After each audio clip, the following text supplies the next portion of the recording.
கர்த்தரும் இரட்சகருமாக இருக்கிற கர்த்தராகிய இயேசு கிறிஸ்துவின் நாமத்தில் உங்களை அவரை வாழ்த்துகிறேன். கர்த்தர் உங்கள் ஒவ்வொருவரையும் ஆசீர்வதித்து ஆசீர்வாதம் பாதை வழிநடத்தி செல்வாராக. அல்லேலூயா, அல்லேலூயா, அல்லேலூயா, அல்லேலூயா, அல்லேலூயா, அல்லேலூயா. பிரியமான தேவனுடைய ஜனங்களே, இந்த வேதாகமத்தின் மொத்த நோக்கத்தை நாம் பார்ப்போமானால் முதலாவதாக ஆபிரகாமை தேவன் அழைத்து வாக்குத்தத்தத்தை கொடுக்கிறார். நான் காண்பிக்கும் தேசத்துக்கு போய் என்று சொல்கிறார். சொல்லிவிட்டு சொல்கிறார், இந்த தேசத்தை உன் சந்ததிக்கு கொடுப்பேன். சிந்திக்க வேண்டும். இந்த வேதாகமத்தின் மொத்த பொருள் அந்த ஒரே வசனம். இந்த வேதாகமத்தின் மொத்த பொருள், நான் உன் சந்ததிக்கு இந்த தேசத்தை கொடுப்பேன். வாக்குத்தத்தம் சந்ததிக்கு என்று சொல்கிறது. எது வாக்குத்தத்தம்? தேசம் வாக்குத்தத்தம். அந்த தேசத்தை சொந்தமாக்கிக் கொள்ள வேண்டும். இதுதான் இந்த வேதாகமத்தின் மொத்த பொருள். ஆதியாகமம் புத்தகம் 18ஆம் அதிகாரம் 7ஆம் வசனத்தை வாசிக்கும் போது அங்கே 12:1 கர்த்தர் ஆபிரகாமுக்கு தரிசனமாகி நான் காண்பிக்கும் தேசத்துக்கு போய் என்று சொல்கிறார். 5 போய்விட்டார். அங்கே 7ஆம் வசனத்தில் சொல்கிறார், உன் சந்ததிக்கு நான் இந்த தேசத்தை கொடுப்பேன். ஆனால் புதிய பாட்டில், அதாவது அந்த நோக்கத்தை சொல்லிவிட்டு பிள்ளையார்கள் புதிய பாட்டில் பார்க்கும்போது தேவனுடைய திருவுள்ளத்தில் இருக்கிற, தேவனுடைய ஆலோசனையில் இருக்கிற தலைமுறைகளுக்கும் மறைவாய் இருந்து வெளிப்படுத்தப்பட்ட ரகசியத்தை கொண்டு வருகிற பவுல் சொல்லுகிறார். 3ஆம் அதிகாரம் 16ஆம் வசனத்தில் ஆபிரகாமுக்கும் அவருடைய சந்ததிக்கும் என்று வாக்குத்தத்தம் பண்ணப்பட்டன. சந்ததிகளுக்கு என்று அநேகரை கொடுத்து சொல்லாமல் உன் சந்ததிக்கு என்று ஒருவனை கொடுத்து சொல்லியிருக்கிறதே அந்த சந்ததி கிறிஸ்துவே. இந்த இடத்துல நாம் சிந்திக்க வேண்டும். அப்படியான ஆபிரகாமின் சந்ததி இயேசு கிறிஸ்துவா அல்லது இயேசு கிறிஸ்து சர்வதற்கு மேலான தேவனா?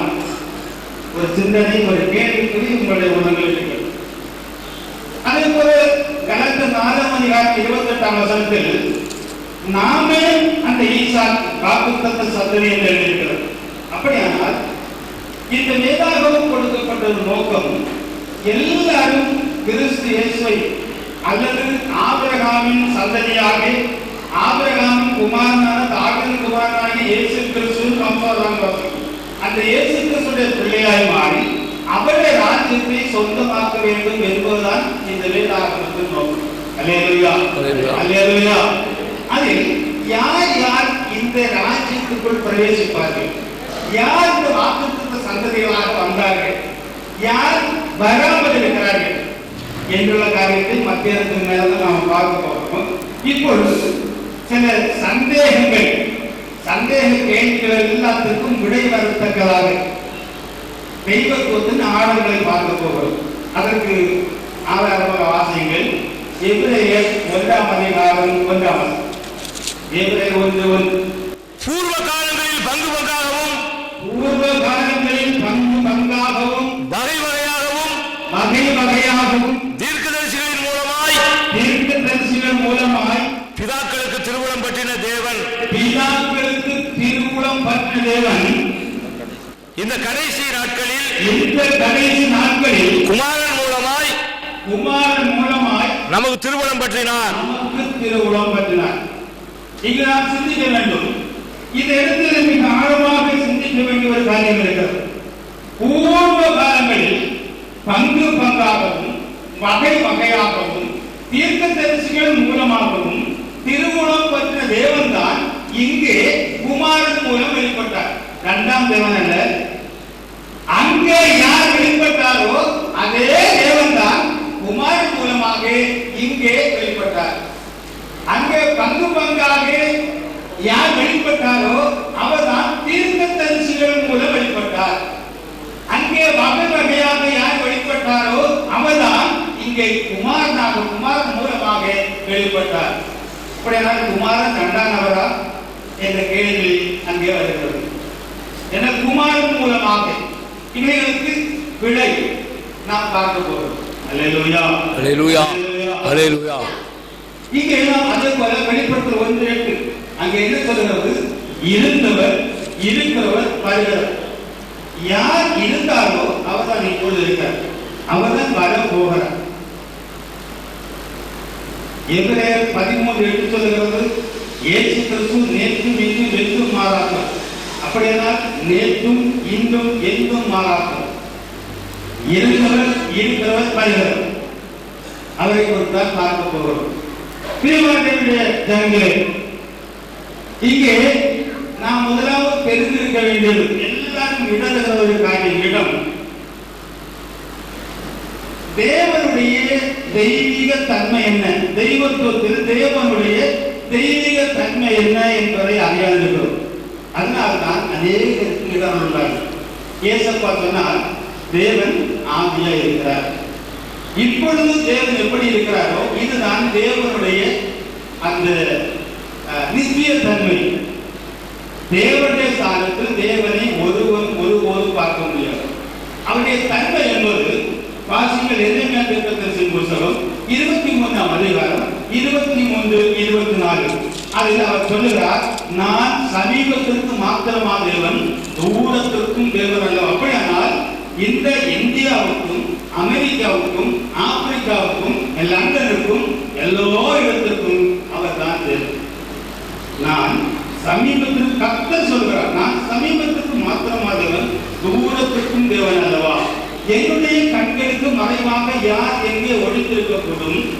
அப்படின்னா தேவனுடைய கண்களுக்கு முன்பாக, தேவனுடைய பார்வைக்கு முன்பாக யாருக்கும் எங்கேயும் ஒழித்திருக்க கூடாது. நான் வானத்தையும் பூமியையும் நிரப்புகிறார் அல்லவா? தேவன் எங்கள் ஸ்தானத்தில் அவரை நாம் அறிந்திருக்க வேண்டியது, வானத்தையும் பூமியும் நிரப்புகிற தேவன், வானாதி வானங்களும் கொள்ளாத தேவன், வானம் சிங்காசனம் பூமி பாதத்திலே இருக்கிறது. அவர்தான் தேவன். அந்த சராசரத்தை நிரப்புகிற தேவன். எத்தனை லட்சம் கோடி மைல்கள் உண்டு என்பது தெரியாமல் இருக்கிறது. எத்தனையோ ஆண்டுகளாக இருக்கலாம் ஒரு ராக்கெட் வானத்தை நோக்கி போய் கொண்டிருக்கிறது, இதுவரையிலும் முடிவு காணவில்லை. அப்படியானால் எல்லையில்லாத வானத்து கற்றம் காணப்படாத அந்த இடத்தை சொல்கிறார், நான் வானத்தையும் பூமியும் நிரப்புகிறார் அல்லவா?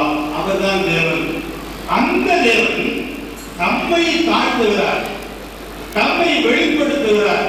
அங்கேதான் ஜனங்கள் சிதறி போகிறார்கள். இன்று எப்படி தேவனை காண முடியாதோ அப்படியே காலாகாலங்களில் தேவன் என்ற சாதத்தில் பட்சிக்கிற அக்னியாக இருக்கிறார், ஆவியாக இருக்கிறார், வேகஸ்தம்பமாக இருக்கிறார், ஒளியாக இருக்கிறார். இப்படி ஆளக்கூடாதவராக இருந்து செயல்படுவதுதான் தேவன். அந்த தேவன் எப்பொழுது யாருக்கு தம்மை வெளிப்படுத்த வேண்டும் என்று சித்தம் கொள்கிறாரோ அந்த வேளையில் அவர் அவர்களுக்கு தம்மை வெளிப்படுத்திக் கொடுக்கிறார். அவரைத்தான் தேவன் என்று நாம் அழைக்கிறோம். நாம் பார்க்கும் பொழுது ஆதாமை தேவன், முதல் மனிதனாகிய ஆதாமை தேவன் படைக்கிறார். தேவனாகிய கர்த்தர் ஆதாமை மண்ணனால் உருவாக்கி அவனுக்கு ஜீவ சுவாசத்தை ஊதி கொடுக்கிறார். தேவனாகிய கர்த்தர் இந்த மனிதனுக்கு ஜீவ சுவாசத்தை ஊதி கொடுக்கிறார். நாம் அந்த வசனத்தில் பார்த்தோம், பங்கு பங்காகவும் வகை வகையாகவும். இங்கே காணக்கூடியவராக பங்கு பங்காக வெளிப்படுகிறார், காணக்கூடியவராக. ஆனால் இங்கே காணக்கூடாதவராக ஆவியானவராக செயல்படுகிறார். இங்கே குமாரனாக மனிதனாக செயல்படுகிறார். அப்படியானால் பங்கு பங்காக வெளிப்படுகிறவரும் வகை வகையாக வெளிப்படுகிறவரும் தீர்க்கதரிசிகள் மூலம் வெளிப்படுகிறவரும் இங்கே மனிதனாக வந்தவரும் ஒருவர் தான், இரண்டாம் நபரோ மூன்றாம் நபரோ அல்ல. அவரைத்தான் நாம் பார்க்க போகிறோம். இங்கே நாம் பார்க்கும் பொழுது இங்கே ஆதாமை தேவனாகிய கர்த்தர் மண்ணினால் உருவாக்கி அவருக்கு ஜீவ சுவாசத்தை கொடுக்கிறார், ஜீவ சுவாசத்தை ஊதி கொடுத்தார். இந்த ஆதாமை தேடி தேவனாகிய கர்த்தர் வருகிறார். ஆதாமே, நீ எங்கே இருக்கிறாய்? அதே போல நோவாவின் காலத்தில் நோவா தேவனோடு சஞ்சரித்தார் என்று சொல்லியிருக்கிறது. அப்படியானால் தேவன் நோவாவோடு சஞ்சரிக்கிறார், காணக்கூடியவராக. இங்கே ஆபிரகாமை தேவன் அழைக்கிறார். ஆபிரகாமை அழைத்து நான் காண்பிக்கும் தேசத்திற்கு போய் சொல்கிறார். அவர் செல்கிறார். இங்கே ஆபிரகாமோடு கர்த்தர் இருக்கிறார். அதாவது ஆதியாகமம் 17ஆம் அதிகாரம் 1ஆம் வசனத்தை பார்த்தால் கர்த்தர் ஆபிரகாமுக்கு தரிசனமாகி, நான் சர்வ வல்லமையுள்ள தேவன், நீ எனக்கு முன்பாக உத்தமனாய் இரு சொல்லுகிறார். அதாவது தரிசனம் வேறு, அதர்சனம் வேறு. தரிசனம் என்பது பார்க்கக்கூடியது, அதர்சனம் என்பது பார்க்கக்கூடாது.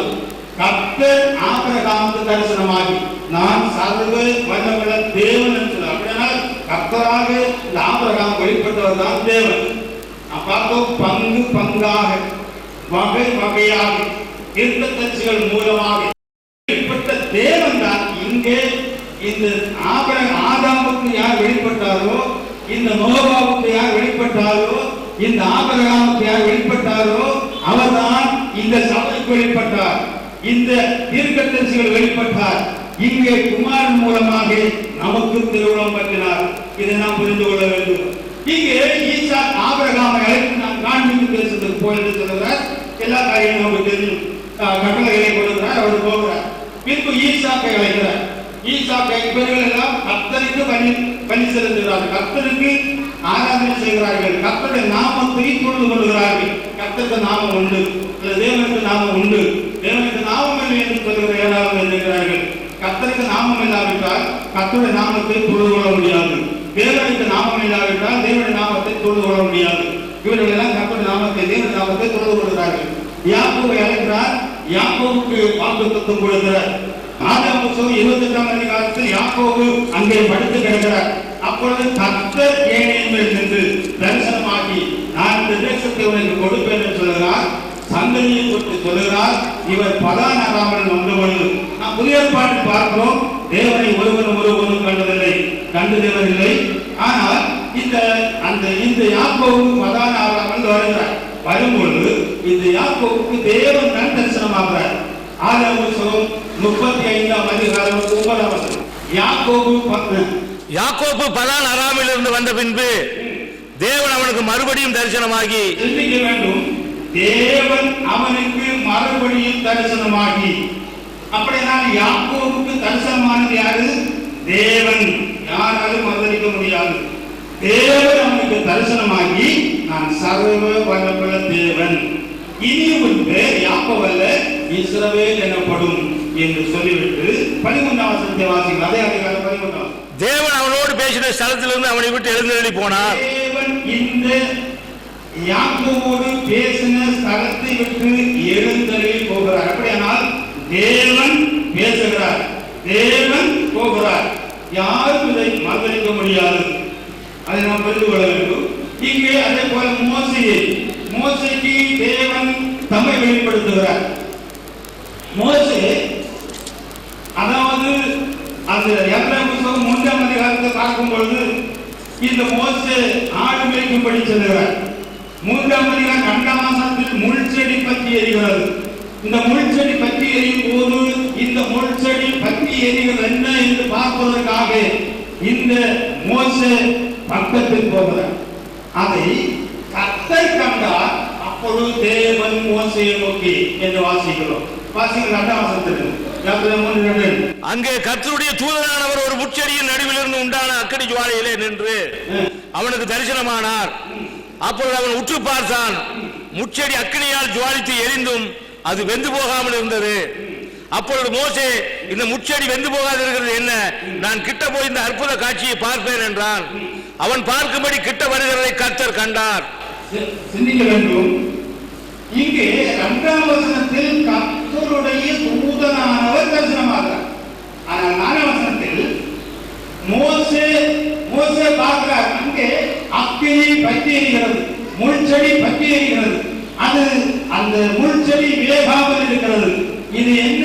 இது பற்றி எரிகிறது, முள் செடி வேகவில்லை என்று பார்ப்பதற்கு கிட்டே வருகிறதை கர்த்தர் கண்டார். அப்பொழுது தேவன் மோசேயை நோக்கி, அப்படியானால் காணக்கூடாத தேவன் காணக்கூடியவராக தூதனானவராக இந்த மோசேக்கு தரிசனம் கொடுக்கிறார். காணக்கூடாத தேவன் காணக்கூடியவராக கர்த்தருடைய தூதனானவராக மோசேக்கு தரிசனம் கொடுக்கிறார். கொடுத்து இந்த தேவ தூதனானவர் இந்த மோசேயை பார்த்து அவரே சாட்சி கொடுக்கிறார். அதே அதிகாரம் 6ஆம் வசனத்தில் நான் ஆபிரகாமின் தேவனும் ஈசாக்கின் தேவனும் யாக்கோபின் தேவனும் என்று சொல்கிறார். நான் ஆபிரகாமின் தேவனும் ஈசாக்கின் தேவனும் யாக்கோபின் தேவனும் ஆகிய பிதாக்களுடைய தேவன். கண்டு தேவனை வேதாகம் வெளிப்படுத்தவில்லை. உபாகமம் 4:39 சொல்லுகிறது, உயர வானத்திலும் தாழ பூமியிலும் கர்த்தரே தேவன், அவரை தவிர ஒருவரும் இல்லை. யார் கர்த்தர்? தேவனுடைய உள்ளத்தில் இருக்கிற, தேவனுடைய ஆலோசனையில் இருக்கிற, மறைவாய்ந்த ரகசியங்களை கொண்டு வருகிற பவுல் சொல்லுகிறார் 2 Corinthians 4:5 நாங்கள் எங்கே பிரசங்கியாமல் கிறிஸ்து இயேசுவை கர்த்தர் என்று பிரசங்கிக்கிறோம். அல்லேலூயா, அல்லேலூயா. யார் கர்த்தர்? இயேசு கிறிஸ்துவே கர்த்தர். உயர வானத்திலும் தாழ பூமியிலும் கர்த்தரே தேவன், அவரை தவிர ஒருவரும் இல்லை. அப்படினால் இயேசு கிறிஸ்து தான் கர்த்தர், இயேசு கிறிஸ்து தான் தேவன். தேவன் வேற, தேவனை கர்த்தர் வேற என்று சொல்லி வாதிப்பவர்கள் இருக்கிறார்கள், விவாதிப்பவர்கள். தூதனாக நிற்கிறவர் தான் கர்த்தர், அவர் தான் தேவன், அவர் தான் தேவனாய் கர்த்தர். அதே அதிகாரம் 15ஆம் வசனத்தை வாசியுங்கள். யாத்திரை 3:15 அவர் சொல்லுகிறார், நான் மேலும் தேவன் மோசேயை நோக்கி, மேலும் தேவன் மோசேயை நோக்கி என்ன சொல்லுகிறார் பாருங்கள். ஆபிரகாமின் தேவனும் நான் ஆபிரகாமின் தேவனும் ஈசாக்கின் தேவனும் தேவனும் யாக்கோபின் தேவனுமாய் இருக்கிற உங்கள் பிதாக்களுடைய தேவனாகிய கர்த்தர், உங்கள் பிதாக்களுடைய தேவனாகிய கர்த்தர். தூதனானவராக வெளிப்பட்ட கர்த்தர் தான், அவர் தேவன் தான், தேவனாகிய கர்த்தர். தேவன் 2ஆனவரையும் 3ஆனவரையும் காட்ட முடியாது. இதை நெகேமியா தீர்க்கதரிசி நெகேமியா சொல்லும்போது அழகாக சொல்லுகிறார். நெகேமியா இந்த ஆபிரகாமை அழைத்தது யார் என்று சொல்லுகிறார். நெகேமியா புத்தகம் 9ஆம் அதிகாரம் 6ஆம் வசனத்தை படியுங்கள். 6-7 வசனம் என்ன அழகாக சொல்லப்படுகிறார்கள். நீர் ஒருவரே கர்த்தர். இங்கே கவனிக்க வேண்டும். நெகேமியா சொல்லும்போது சொல்றார், நீர் ஒருவரே கர்த்தர். நீர் வானங்களையும் வானாதி வானங்களையும், யார்? நீரே கர்த்தர், நீர் ஒருவரே கர்த்தர். நீ வானங்களையும் வானாதி வானங்களையும், அவைகளுடைய சர்வ சேனைகளையும், அவைகளில் உள்ள சர்வ சேனைகளையும், பூமியையும் அதில் உள்ள எல்லாவற்றையும், பூமியையும் அதில் உள்ள எல்லாவற்றையும், சமுத்திரங்களையும் அவைகளில் உள்ள எல்லாவற்றையும் உண்டாக்கினீர். அதில் உள்ள எல்லாவற்றையும் உண்டாக்கினீர். அவைகளை எல்லாம் நீர் காப்பாற்றுகிறீர். அதில் உள்ள சகலத்தையும் நீர் கர்த்தராகிய நீரே காப்பாற்றுகிறீர். வான சேனைகள் உம்மை பணிந்து கொள்ளுகிறது. வான சேனைகள் உம்மை தான் பணிந்து கொள்கிறது, கர்த்தரை தான் பணிந்து கொள்கிறது. அல்லேலூயா. ஆபிரகாமை தெரிந்து கொண்டு அவனை ஊர் என்னும் கல்தேயர் பட்டணத்தில் புறப்பட பண்ணி, ஆபிரகாமை தெரிந்து கொண்டு கவனிக்க வேண்டும். நீ சகலத்தையும் படைத்த நீர்தான் ஆபிரகாமை அழைத்து ஊரெல்லும் கல்தேயருடைய தேசத்திலிருந்து கல்தேயரின் பட்டணத்தில் புறப்பட பண்ணி அவனுக்கு ஆபிரகாம் என்னும் பெயரிட்ட தேவனாகிய கர்த்தர் நீர். ஆபிரகாம் என்று பெயரிட்டு அழைத்த தேவனாகிய கர்த்தர் நீர். அவருக்கு தான் துதி ஸ்தோத்திரம் என்று 5ஆம் வசனம் சொல்லுகிறது. அல்லேலூயா, அல்லேலூயா, அல்லேலூயா, அல்லேலூயா. சரி, புதிய ஏற்பாட்டை பார்க்கும்போது ஆபிரகாமுக்கு தரிசனமானவர் யார்? அப்போஸ்தலர் 7ஆம் அதிகாரம் 2ஆம் வசனம் படிங்க. அப்போஸ்தலர் 7:2 அந்த வசனம் என்ன சொல்கிறது? அதற்கு அவர், சகோதரரே பிதாக்களே கேளுங்கள், நம்முடைய பிதாவாகிய ஆபிரகாம் கானான் ஊரிலே குடியிருக்கிறதற்கு முன்னமே குடியிருக்கும் போது மெசொப்பொத்தேமியா நாட்டிலிருந்து இருக்கும்போது மகிமையின் தேவன் அவனுக்கு தரிசனமாகி, தேவன் அவனுக்கு தரிசனமாகி. அப்படியானால் நம்முடைய முன்பிதாவாகிய ஆபிரகாமுக்கு தரிசனமானவர் யார்? மகிமையின் தேவன். நீர் ஒருவரே கர்த்தர், வானங்களையும் உருவாக்கி படைத்து காத்துக் கொண்டு வருகிறீர். இந்த ஆபிரகாமை அழைப்பது யார்? ஆபிரகாமை கல்தேய தேசத்திலிருந்து வா, நான் காண்பிக்கும் தேசத்துக்கு போய் அழைத்தவர் யார்? நம்முடைய கர்த்தர் இயேசு கிறிஸ்து. அல்லேலூயா, அல்லேலூயா. யோவான் 8ஆம் அதிகாரம் 40ஆம் வசனத்தை வாசியுங்கள். யோவான் 8:40 அவர் சொல்லுகிறார், மனிதனாகி மத்தேயு, மார்க்கு, லூக்கா, யோவான் 4 புத்தகத்தில் மனிதனாகவே பிறந்து மனிதனாகவே செயல்பட்டு மனிதனாகவே மரித்து மனிதனாகவே இருந்து செல்கிற இந்த மனிதனாகி கிறிஸ்து சொல்லுகிறார், தேவனிடத்தில் கேட்டிருக்கிற சத்தியத்தை உங்களுக்கு சொன்னேன், மனுஷனாகிய நீங்கள் கொல்ல தேடுவீர்கள். உங்களுடைய பிதாவாகிய ஆபிரகாம் என்னை கொல்ல தேடவில்லையே. தேவனிடத்தில் கேட்டிருக்கிற சத்தியத்தை உங்களுக்கு சொன்னேன், தேவனிடத்தில் கேட்டிருக்கிற சத்தியத்தை உங்களுக்கு சொன்னேன், மனுஷனாகிய என்னை கொல்ல தேடுகிறீர்கள்.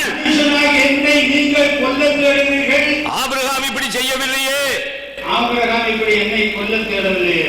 அப்படியானால் ஆபிரகாமிடத்தில் நான் காண்பிக்கும் தேசத்துக்கு போய் என்று சொன்னவர் யார்? உன்னுடைய பிள்ளையை எனக்கு வழிபடு என்று சொன்னவர் யார்? நான் உன்னோடு கூட இருக்கிறேன் பயப்படாது என்று சொன்னவர் யார்? கர்த்தர் இயேசு கிறிஸ்து.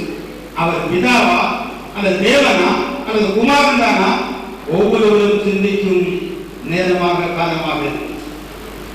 ஏனென்றால் தேவனை தேவர்களாக கூடாது. தேவனுடைய தெய்வீக தன்மையை ஒருபோதும் அதற்கு ஒரு பரிசுத்த குறைச்சலை நாம் கொண்டு வரக்கூடாது.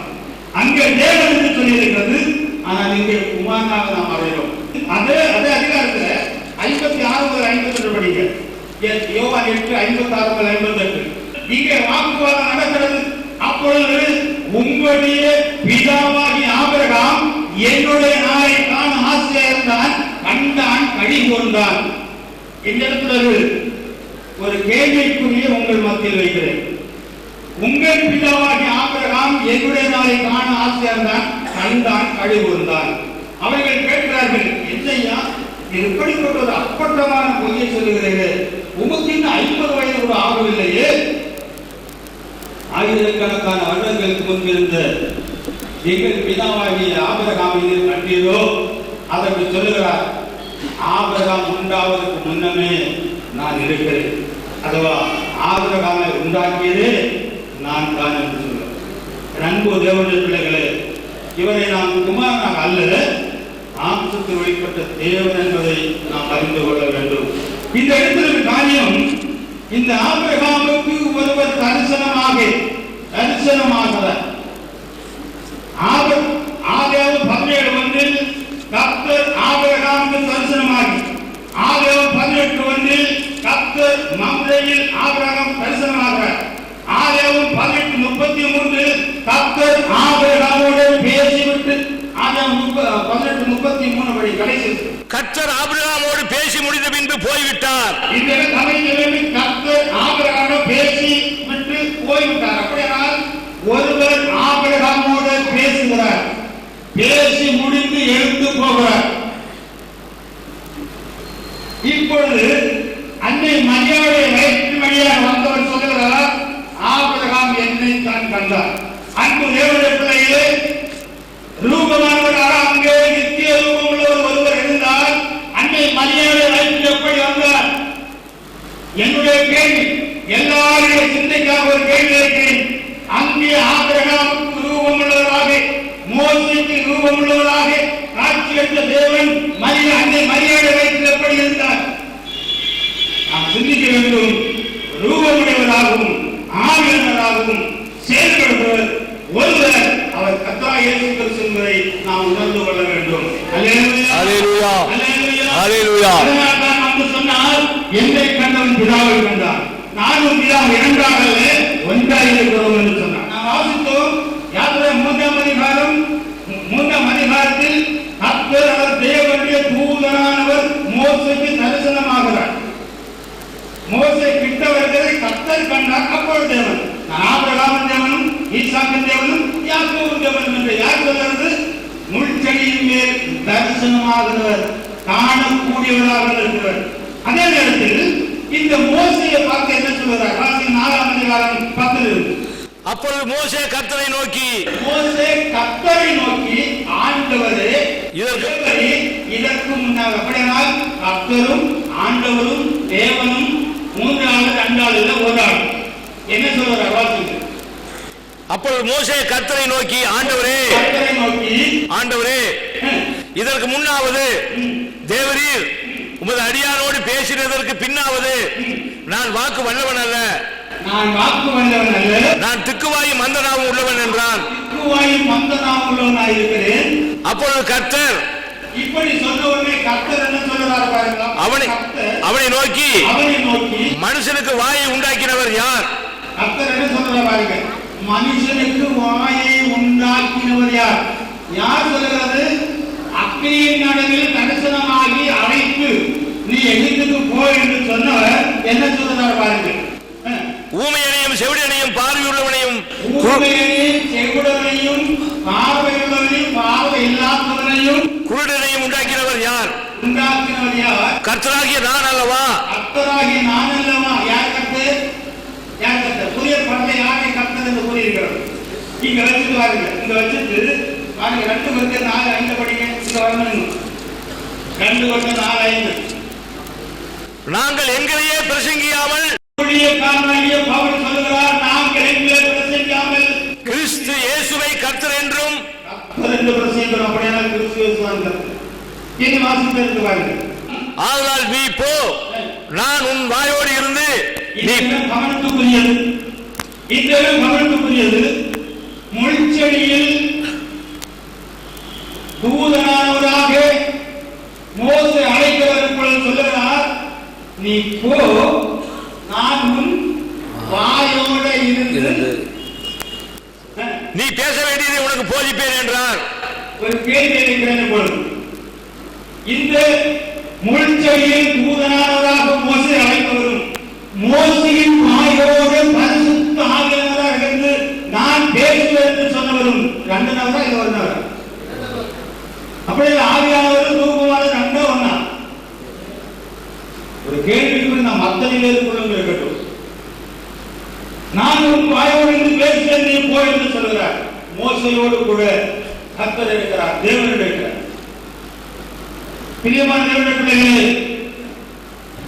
இந்த தேவாலய தேவனை நாம் எந்த அளவுக்கு அவருடைய கிரியை பற்றி அறிகிறோமோ அந்த அளவுக்கு தான் நமக்கு வெற்றி கிடைக்கிறது. பங்கு பங்காகவும் வகை வகையாகவும் தீர்க்கதரிசிகள் மூலமாகவும் வெளிப்பட்டு செயல்பட்டு அதே தேவன் தான் குமாரன் மூலம் இந்த கடைசி நாட்களில் வெளிப்பட்டார். இங்கே பங்கு பங்காக இங்கே வருகிறார், இங்கே காணக்கூடியவர் வருகிறார், இங்கு அழைக்கிறார், காணக்கூடியவர் வருகிறார், இங்கே காணக்கூடியவர் வருகிறார், இங்கே காணக்கூடியவர் வருகிறார், இங்கே காணக்கூடியவர் வருகிறார். இங்கே மோசே மரிக்கும் ஏராளமாக தெரியும். இந்த மோசே ஜனங்களை கொண்டு வருகிறார். மரிக்கும் காலமான பொழுது மோசேக்கு யோசுவாவுக்கு தரிசனமாகி நான் உன்னோடு கூட இருப்பேன் சொல்றார். வாசிகள் உபாகமம் 31ஆம் அதிகாரம். பின்பு கர்த்தர் மோசேயை நோக்கி, இங்கே கவனிக்க வேண்டும். பின்பு கர்த்தர் மோசேயை நோக்கி, இதோ நீ மரிக்கும் காலம் சமீபித்திருக்கிறது, நீ மரிக்கும் காலம் சமீபித்திருக்கிறது. நான் யோசுவாவுக்கு கட்டளை கொடுக்கும்படி நான் இந்த ஜனங்களை இஸ்ரவேல் ஜனங்களை எகிப்து நாட்டிலிருந்து நீ கொண்டு வந்த ஜனங்களை அந்த பாலத்திலிருந்து ஓடுகிற கானான் தேசத்துக்கு கொண்டு போக அந்த யோசுவாவுக்கு கட்டளை கொடுக்கும்படி அவனை அழைத்துக் கொண்டு ஆசரிப்பு கூடாரத்தில் வந்து நில்லுங்கள் என்றார். ஆசரிப்பு கூடாரத்துக்கு முன்பாக வாருங்கள் என்றார். இனி 23ஆம் வசனத்தை வாசிக்கிறோம். அவர் நூனின் குமாரனாகிய யோசுவாவை நோக்கி, தேவன் இந்த யோசுவாவை நோக்கி, நீ பலம் கொண்டு திடமனதாயிரு, நீ பலம் கொண்டு திடமனதாயிரு, இஸ்ரவேல் புத்திரருக்கு நான் ஆணையிட்டு கொடுத்த தேசத்தில், இஸ்ரவேல் புத்திரருக்கு நான் ஆணையிட்டு கொடுத்த தேசத்தில் நீ அவர்களை நடத்தி கொண்டு போவாய், நீ அவர்களை நடத்தி கொண்டு போய் பங்கிட்டு கொடுப்பாய். நான் உன்னோடு இருப்பேன் என்று கட்டளையிட்டார். மோசேயோடு இருந்தது போல உன்னோடு கூட இருப்பேன். இங்கே தேவன் இல்லை அல்லது கர்த்தர் இல்லை யாருக்கும் மறுப்பு தெரிவிக்க முடியாது. வேதாகம வசனத்தின்படி இங்கே பங்கு பங்காக செயல்பட்டுக் கொண்டிருக்கிறார். அவர் இங்கே காணக்கூடியவராக செயல்பட்டுக் கொண்டிருக்கிறார். இந்த யோசுவா மரிக்கிறார். இன்னும் ஜனங்கள் நாசத்துக்கு போய் கொண்டிருக்கிறது. ஏராளம் நிலங்கள் இருக்கிறது. இந்த யோசுவா மரிக்கிறார். யோசுவா மரித்த உடனே ஜனங்கள் இன்றைய போல அன்றும் நாசத்துக்கு போகிறார். நியாயவிதி புத்தகம் 2ஆம் அதிகாரம் 8ஆம் வசனம் படிங்க. நியாயவிதி புத்தகம் 2ஆம் அதிகாரம் 8. நூனின் குமாரனாகிய யோசுவா என்னும் கர்த்தரின் ஊழியக்காரன் 110 வயதுள்ளவனாய் மரணம் அடைந்தான். அவனை எப்ராயிமின் மலை தேசத்துள்ள காயாஸ் மலைக்கு வடக்கே இருக்கிற அவனுடைய சுதந்திரத்தின் எல்லையாகிய திம்னாத் ஏரேசிலே அடக்கம் பண்ணினார்கள். அக்காலத்தில் இருந்த அந்த சந்ததியார் எல்லாரும் இந்த பக்தி உள்ள எகிப்தின் அடிமைத்தனத்தில் கொண்டு வரப்பட்டு தேவனிடத்தில் பக்தியாயிருந்து பயத்தோடு வந்திருந்த இந்த ஜனங்கள் தங்கள் பிதாக்களுடன் சேர்க்கப்பட்ட பின்பு கர்த்தரையும் அவர் இஸ்ரவேலுக்காக செய்த கிரியையும் அறியாத வேறொரு சந்ததி, கர்த்தர் இஸ்ரவேல் ஜனங்களுக்காக செய்த கிரியையும் அறியாத புதிய ஒரு தலைமுறை எழும்பிட்டு இந்த தேவர்கள் இருக்கிறார்கள். அதே போல தேவன் சொல்கிறார், என்னை தவிர தேவன் இல்லை, என்னை தவிர தேவர்கள் உங்களுக்கு உண்டாயிருக்க வேண்டாம். நான் ஒருவராய் அதிசயங்கள் செய்கிறவர். ஆனால் இன்று அறிவு கூடி இளைஞர்கள். நீங்க நாலஞ்சு ஏதோ செய்கிறார்கள், அதுவும் அப்படித்தான் எழுதுகிறார்கள். எப்படி இந்த ஜனங்கள் மதிக்கிறார்கள்? ஜனம் தெய்வங்களை ஏற்றெடுத்துக் கொண்டு தெய்வங்களை தேவர்களை வழிபட ஆரம்பிக்கிறார்கள். கர்த்தர் இந்த ஜனங்களை அந்நிய ராஜாக்கள் கையில் விற்று போடுவார்கள். நாம் வாசிக்கிறோம். இப்படி விற்று போட்டவுடன் என்ன ஆகிறது? இவர்களுக்கு நெருக்கம் வருகிறது. இவர்கள் கர்த்தரை நோக்கி ஆள ஆரம்பிக்கிறார்கள். அப்பொழுது கர்த்தர் ஒவ்வொரு நியாயாதிபதிகளை எழுப்புகிறார். முதல் நியாயாதிபதியாக ஒத்தினியலை எழுப்புகிறார். இஸ்ரவேல் புத்திரர் கர்த்தரை நோக்கி கூப்பிட்ட போது கர்த்தர் இஸ்ரவேல் புத்திரரை ரட்சிக்கும்படி காலேபின் தம்பியான கேனாசுடைய குமாரனாகிய ஒத்தினியேல் எனும் ஒரு இரட்சகனை அவர்களுக்கு எழுப்ப பண்ணினார். அவன் மேல் கர்த்தருடைய ஆவி வந்திருந்ததினால் அவன் இஸ்ரவேலை நியாயம் விசாரித்து யுத்தம் பண்ண புறப்பட்டான். இங்கே நாம் சிந்திக்க வேண்டும். இங்கே காணக்கூடியவராக தேவன் செயல்படுகிறார். எல்லாருக்கும் காணக்கூடியவராக பங்காக செயல்படுகிறார். ஆனால் அதே தேவன் தான் இங்கே ஒத்தினியேலின் மேல் ஆவியானவராக இறங்கியிருந்து செயல்பட ஆரம்பிக்கிறார். சிந்திக்க வேண்டும். அந்த தேவனுக்கு மாற்றமில்லை. அதற்கு இன்னொரு உதாரணம் பார்க்க வேண்டுமானால் அந்த எண்ணாம் புத்தகம் 11ஆம் அதிகாரம் 11ஆம் வசனத்திலிருந்து இந்த மோசே தேவன் சொல்கிறார், நீ இஸ்ரவேல் ஜனங்களை உன்னுடைய பிள்ளைகளைப் போல பால் குடிக்கிற பிள்ளைகளைப் போல பத்திரமாக கொண்டு போ. ஆனால் இவர்கள் முரட்டாட்டம் பிடிக்கிறார்கள். அப்பொழுது சொல்லுகிறார் இந்த ஜனங்களை நான் வென்றேனோ, இந்த ஜனங்கள் முரட்டாட்டம் உள்ள ஜனங்கள், என்னால் இவர்களை வழிநடத்த முடியாது, என்னை கொண்டு போடும். அதற்கு அவர் என்ன சொல்கிறார்? 16ஆம் வசனத்தில், நீ இஸ்ரவேல் புத்திரர்கள் 70 பேரை அங்கே கூட்டினர், உன்னில் இருக்கிற அதே ஆவியை அவர்களிலும் பங்கெடுக்க செய்வேன். 25ஆம் வசனத்தில் இந்த 70 பேரும் போய் நிற்கிறார்கள். கர்த்தருடைய ஆவி அவர்கள் மேல் ஊற்றப்படுகிறது. அங்கே அவர்கள் அந்நிய பாஷைகளை பேசுகிறார்கள், தீர்க்க தரிசனம் உரைக்கிறார்கள். இந்த யோசுவா சொல்கிறார், எஜமானனே, இவர்கள் அந்நிய பாஷை பேசுகிறார்கள், தீர்க்க தரிசனம் பேசுகிறார்கள், எதற்காக பேசுகிறார்கள்? அவர்களை சும்மா இருக்க சொல்லும். அதற்கு இந்த மோசே என்ன சொல்கிறார் தெரியுமா? அதே அதிகாரம் 29ஆம் வசனம் 11:29. அதற்கு மோசே நீ எனக்காக வைராக்கியம் காண்கிறாயோ? கர்த்தருடைய ஜனங்கள் எல்லாரும் தீர்க்க தரிசனம் சொல்லத்தக்கதாக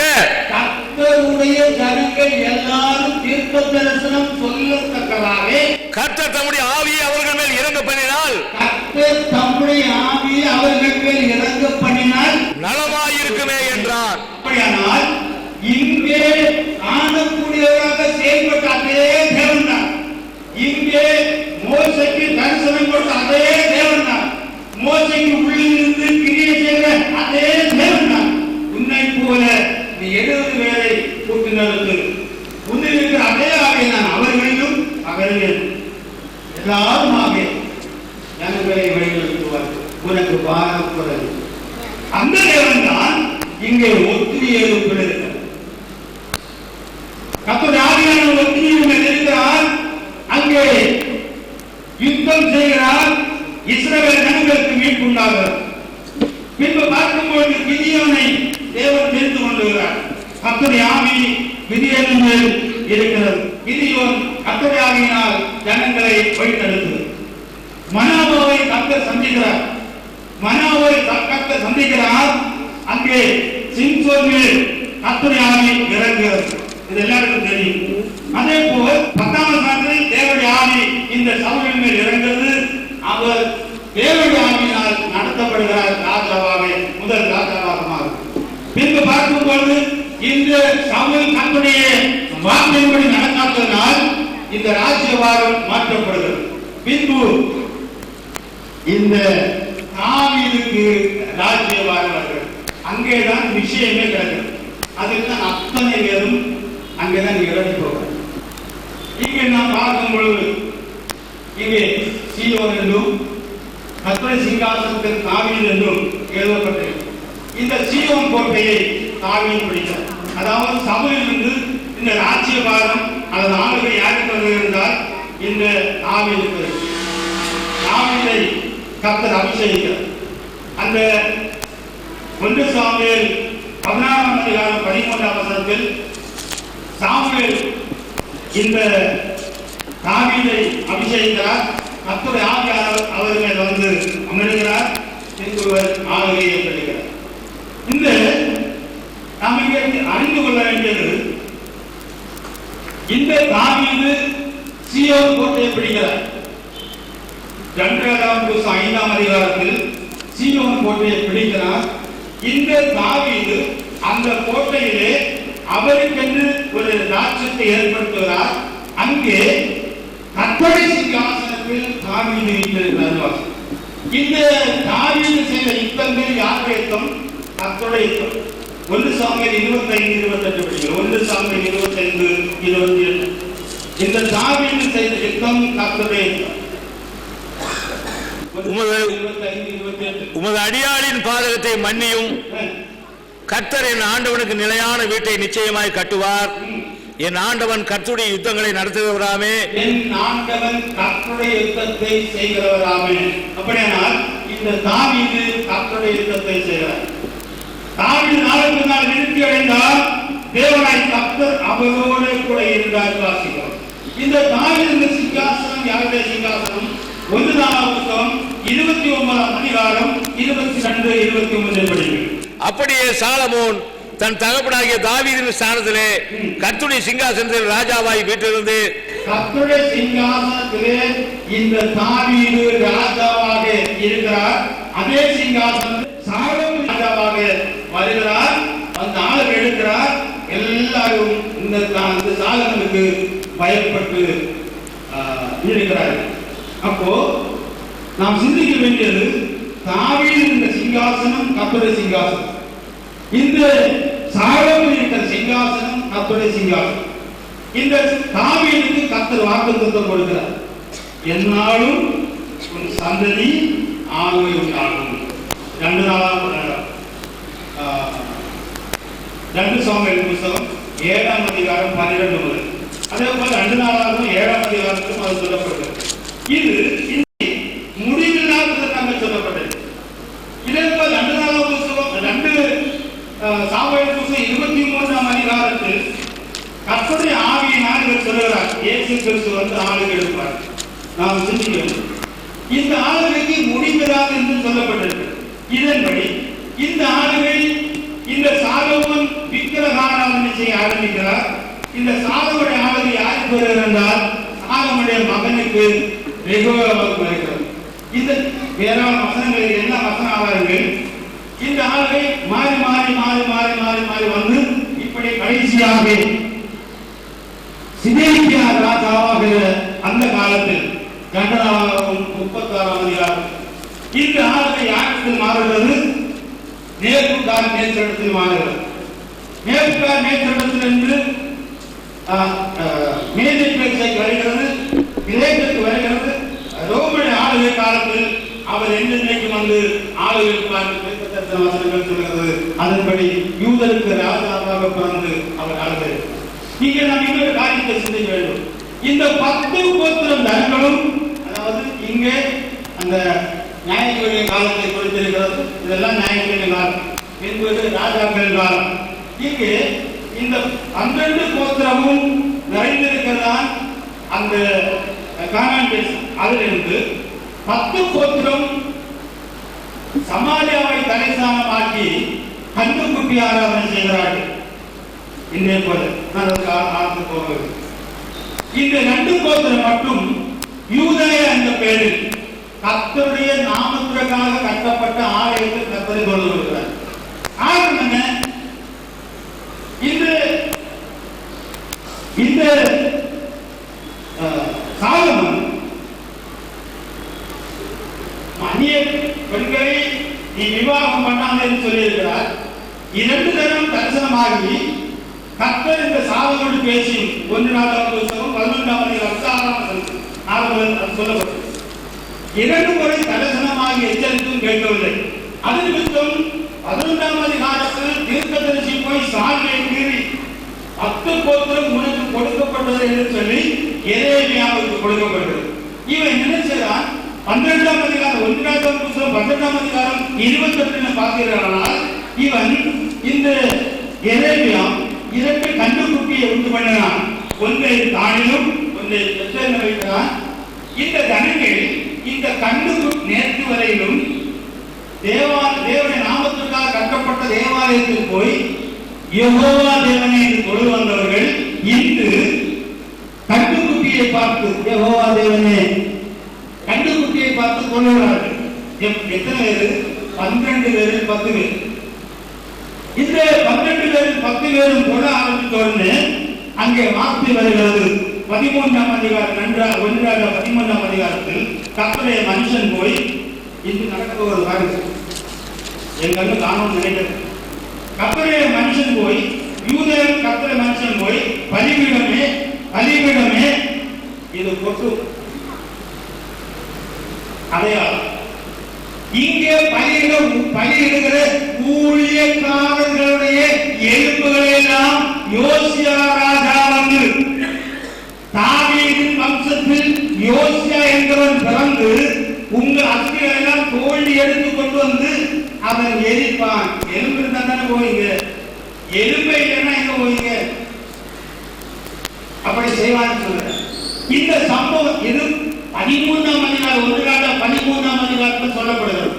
இந்த சம்பவம் நடப்பதற்கு 354 ஆண்டுகளாக அதற்கு பின்பு வந்து யோசியா ராஜா தாவீது வம்சத்தில் பிறந்து அஸ்திகள் எல்லாம் தோண்டி எடுத்து எரிப்பதை பார்க்க முடியாது. 2 ராஜா 23ஆம் அதிகாரம். அன்பு தேவனுடைய பிள்ளைகளே, தேவனுக்கு சுற்றி இருக்கிறதும் தேவனுக்கு கொடுக்க வேண்டிய துதி ஸ்தோத்திரங்களை அந்நிய தெய்வங்களுக்கு என்று சொல்லி கொடுப்பதும் தேவனுக்கு பிரியமில்லாத காரியம். அவனமாக இந்த ஜனங்கள் அதாவது சமாதியாக இருக்கிற 10 கோத்திர ஜனம் நீங்க பாருங்க, 2 ராஜாக்கள் புத்தகம் முழுவதும் படிச்சு பாருங்க. ஒரு ஊழியக்காரன் கூட ஜனங்களை நேர்வழிக்கு நடத்தவில்லை. எல்லாரும் நாசத்துக்கு நேராக நடத்துகிறார்கள். 2 ராஜாக்கள் புத்தகம் 17ஆம் அதிகாரம் 21 பார்த்தால் இவர்கள் நிமித்தம் இந்த ஊழியக்காரர்கள் நிமித்தம் இந்த ராஜாக்கள் நிமித்தம் இஸ்ரவேல் ஜனங்கள் எங்க போயிருக்கு? அடிமைத்தனத்தில் போயிருக்கிறது. காரணம் என்ன? வழி நடத்துகிற ஊழியக்காரர். இங்கேயும் இந்த ராஜாக்கள் மூலம் அந்த ஊழியக்காரர் மூலம் இந்த ஜனங்கள் வழி நடத்தப்படுகிறது. அதை நீங்கள் பார்க்கலாம். இங்க இந்து மார்க்கு எல்லாம் போட்டிருக்கிறார்கள். அத்தனை பேரும் தவறாக நடத்துகிறார்கள். இன்னும் இயேசுநாமத்திலும் ஏராளம் குளறுபடி பைபிள் வெளியே போய் எந்த சத்தியத்தையும் அறிவிப்பார்கள். இங்கே நிழலிருக்கிறது. அத்தனை பேரை நாசத்துக்கு போகிறார்கள். அன்பு தேவனுடைய பிள்ளைகளே, வேதாகமத்தில் நிழல் பொருள் இருக்கிறது.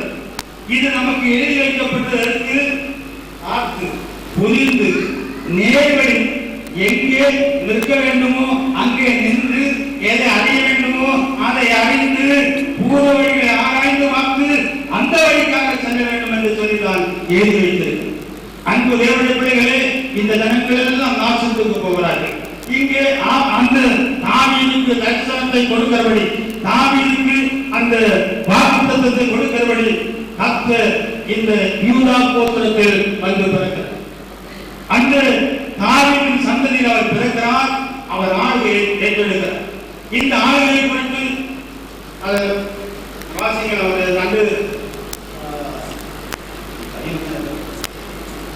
கண்டு சாமுவேல் புத்தகம் 7ஆம் அதிகாரம் 12 கண்டு சாமுவேல், உன் நாட்கள் நிறைவேறி, இங்கே தாவீது சொல்றார், உன் நாட்கள் நிறைவேறி உன் பிதாக்களோட நித்திரை பண்ணும் போது நான் உனக்கு பின்பு உன் கற்ப பிறப்பாகிய உன் சந்ததியை எழும்ப பண்ணி அவன் ராஜ்யத்தை நிலைப்படுத்துவேன்.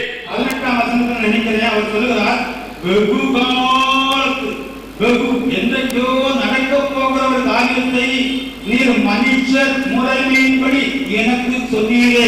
இயேசு கிறிஸ்து ஒரு நாளுக்கு எடுக்க போகிற காரியத்தை நீர் எனக்கு சொன்னீரே என்று சொல்கிறார். அதன்படி இங்கே சொல்லப்பட்ட தாவீதுக்கு கொடுக்கப்பட்ட வாக்குத்தத்தத்தின்படி இயேசு கிறிஸ்து வருகிறார்.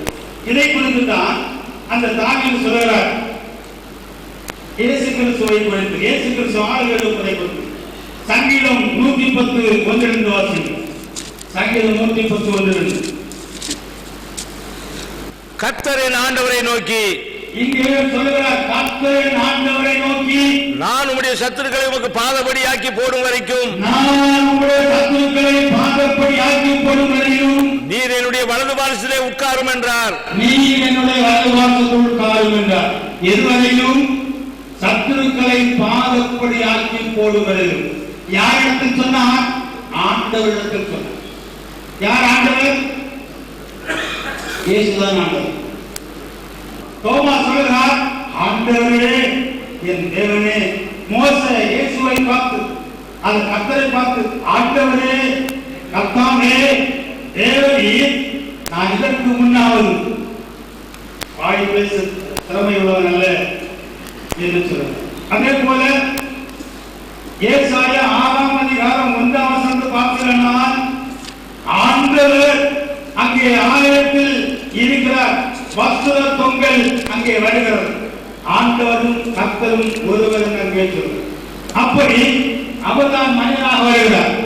கர்த்தர் ஆண்டவரை நோக்கி, நான் உங்களுடைய சத்துருக்களை பாதப்படியாக்கி போடுவதையும் நீர் என்னுடைய வலது வாசல் கொடுத்தார். வலது வாசல் என்றால் என்ன சிந்திக்க வேண்டும். யார் அந்த கர்த்தர்? மத்தேயு சுவிசேஷம் 22:41 படிங்கள். இயேசு என்ன சொல்கிறார்? மத்தேயு 22:41. இயேசு கேட்கிறார், என்னை குறித்து என்ன யார் என்று சொல்லுகிறீர்கள்? பரிசேயர் கூடியிருக்கையில் இயேசு அவர்களை நோக்கி, கிறிஸ்துவை குறித்து நீங்கள் என்ன நினைக்கிறீர்கள்? அவர் யாருடைய குமாரன் என்று கேட்டார். அவர் தாவீதின் குமாரன் என்றார்கள். அதற்கு அவர், அப்படியானால் தாவீது பரிசுத்த ஆவியினாலே அவரை ஆண்டவர் என்று சொல்லி இருக்கிறது எப்படி? ஆவியினாலே நிறைந்தவனாக என்னை ஆண்டவர் என்று சொல்லி இருக்கிறாரே, அப்படி இருக்க நாம் அவனுக்கு எப்படி குமாரனா இருப்பது? அப்படின்னா யார்? இயேசு கிறிஸ்து தாவீதின் குமாரனா? இல்ல குமாரன் இல்லையா? அவர் ஆண்டவரா? அவர் ஆண்டவர் இல்லையா? ஒரு கேள்வி கேட்கிறார். இங்கே இயேசு சொல்லுவார், தாவீது என்னை ஆண்டவர் சொல்லி இருக்கிறார், நான் அவன் குமாரனாக இருப்பது எப்படி? இங்கே இவர் இந்த தாவீது யாரை குறித்து சொன்னார்? அப்போஸ்தலர் நடவடிக்கைகள் 2:30 வாசியும். அங்கே தீர்க்க தரிசனமாக எதை குறித்து சொன்னார்? இயேசு கிறிஸ்துவை குறித்து தான் சொன்னார். இந்த தாவீது தீர்க்கதரிசியாக இருந்து தன்னுடைய அவன் தீர்க்கதரிசியாக இருந்து தாவீது தீர்க்கதரிசியாக இருந்து உன் சிங்காசனத்தில் வீற்றிருக்கிற இதே சிங்காசனத்தில் வீற்றிருக்க மாம்சன்படி உன் சந்ததியில் அதே சிங்காசனத்தில் வீற்றிருக்க மாம்சத்தின்படி கிறிஸ்துவை தேவன் எழும்ப பண்ணுவேன், கிறிஸ்துவை தேவன் எழும்ப பண்ணுவேன் என்று தேவன் தனக்கு சத்திய மனிதனை அறிந்தபடியால் அவன் கிறிஸ்துவனுடைய ஆத்துமா பாதாளத்திலே விடப்படுவதில்லை என்றும் அவருடைய மாம்சம் அழிவை காண்பதில்லை என்றும்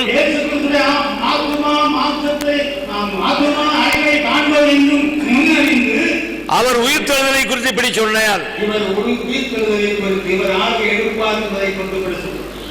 அதே போல 13:20 அதே போல அங்கே தீர்க்கதரிசனத்தில் அடுத்து ஏசாயா தீர்க்கதரிசி எழுதும்போது என்ன சொல்கிறார்? ஏசாயா 9:7 படிக்கிறேன். ஏசாயா 9:7 வலது வாசத்தில் ஆளுகை என்றால் என்ன? வலது வாசம் என்றால் என்ன? அந்த ஸ்தானத்தை குறிக்கிறது.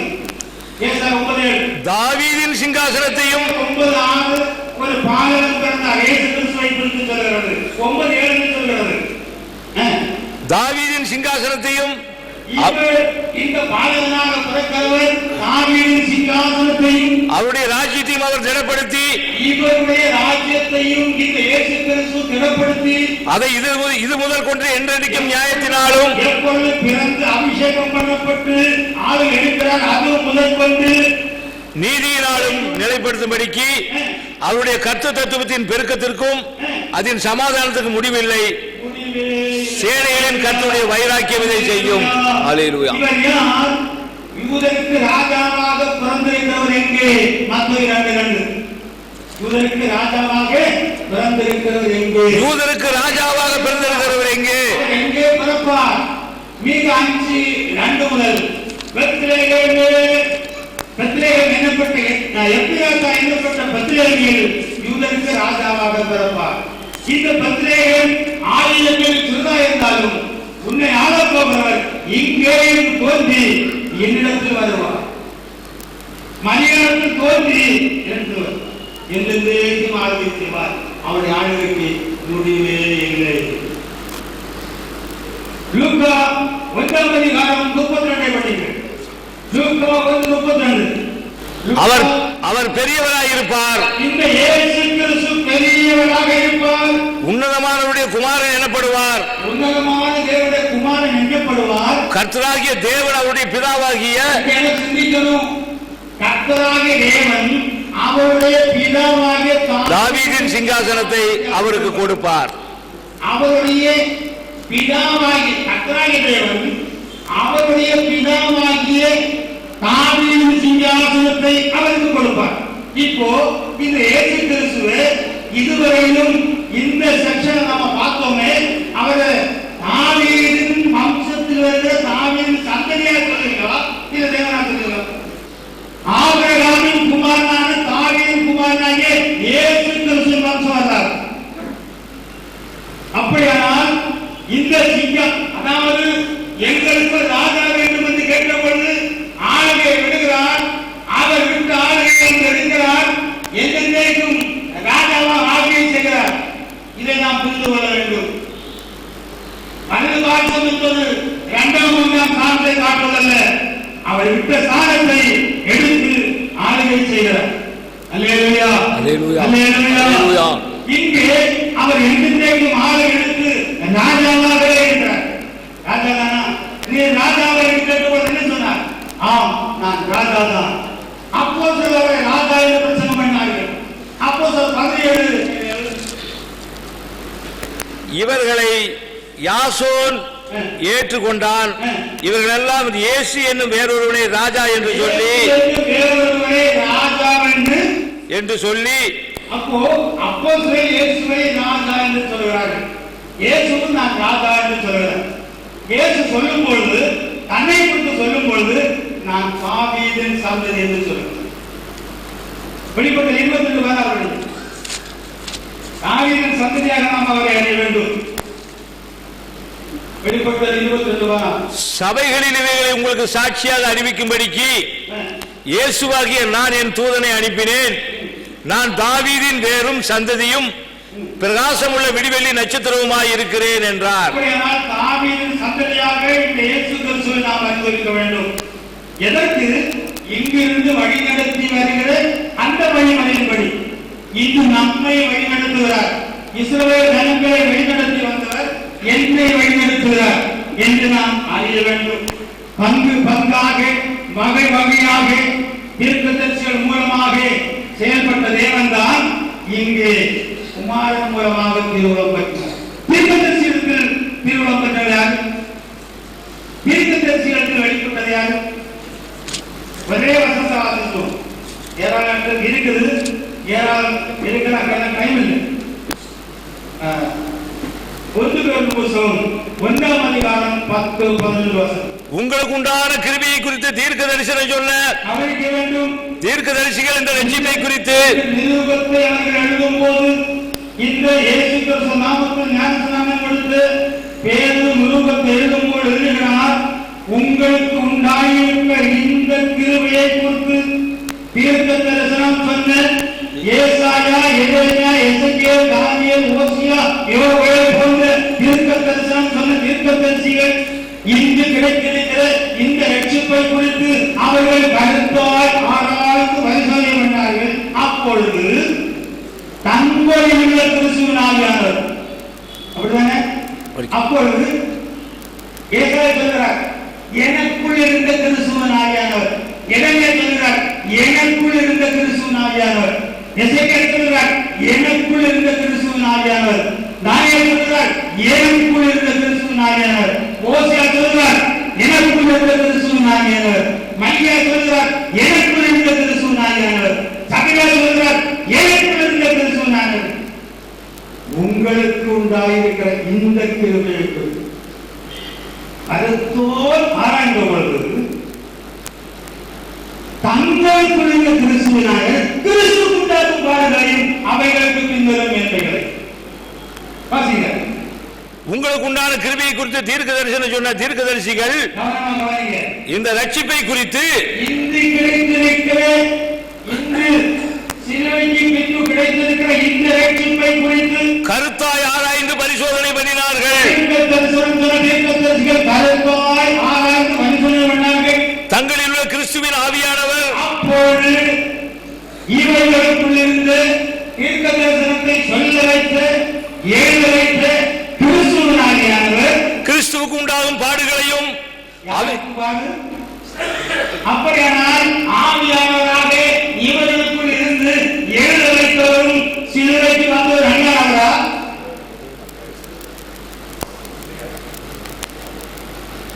இங்கே தீர்க்கதரிசிகளுக்குள் இருந்து ஆவியானவராக இருந்து உங்களுக்கு உண்டாயிருக்கிற கிருபையை குறித்து தீர்க்க தரிசனம் சொன்ன தீர்க்கதரிசிகள் இந்த இன்று கிடைத்திருக்கிற ரட்சிப்பை குறித்து கருத்தாய் ஆராய்ந்து பரிசோதனை பண்ணார்கள். அப்பொழுது தங்களுடைய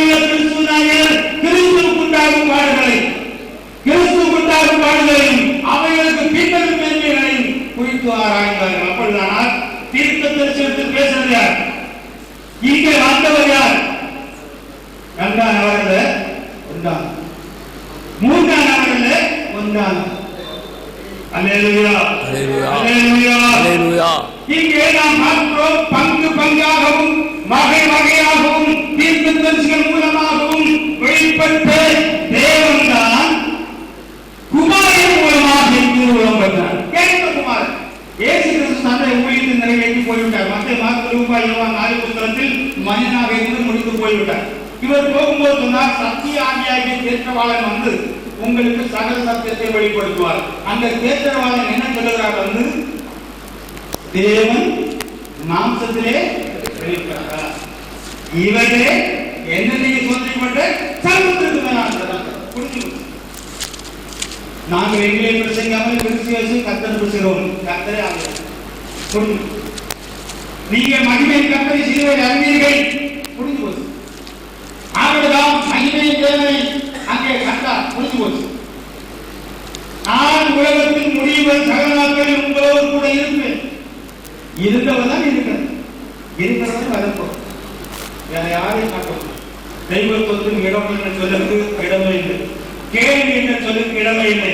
நம்முடைய அறிவும் நாம் படிப்பித்திருக்கிற, நம்மை படிப்பித்திருக்கிற, நாம் அறிந்திருக்கிற அந்த அறிவும் தான் தேவனை தேவர்களாகும். வேதாகமும் தேவனை தேவர்களாகும். தெய்வம் மனுஷியம், தேவன் மனிதன், தேவ தூதன். பழைய பாட்டு தேவ தூதன், புதிய பாட்டு தேவன் மனிதன். இரு தத்துவங்கள் செயல்பட்டு